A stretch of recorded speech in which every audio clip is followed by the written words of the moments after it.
দিদিকে সারা জীবন দেখতে চাই, দিদিকে প্রধানমন্ত্রী দেখতে চাই, দিদিকে প্রধানমন্ত্রী দেখতে চাই। 2024 সালের 15ই আগস্ট আমরা দেখতে চাই লালকেল্লার ওই সিঁড়ি দিয়ে একজন হাওয়াই চপ্পল পরা মহিলা গটগট করে উপরের দিকে উঠে যাচ্ছেন।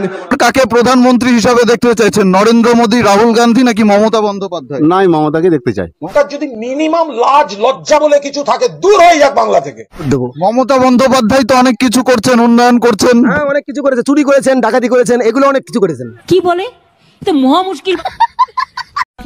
তো hey guys, this is Achinto, welcome to back my channel Achinto roast.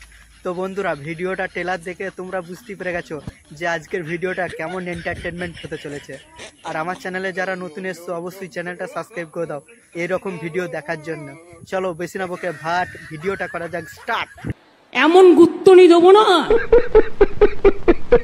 42 से 42 सीट मिलेगा दीदी को, ये हम लोग चाहते हैं। 42টা আসন নিয়ে প্রধানমন্ত্রী হওয়া যায় না, ঠিক আছে? তো বন্ধুরা, ভিডিওটা শুধু এন্টারটেনমেন্ট পারপাস বানানো, দয়া করে কেউ সিরিয়াসলি নেবেন না। আর এই ভিডিওটা যদি তোমাদের ভালো লাগে অবশ্যই লাইক এবং চ্যানেলটা সাবস্ক্রাইব করে দেবে। চলো দেখা হচ্ছে নেক্সট ভিডিওতে, টাটা বাই।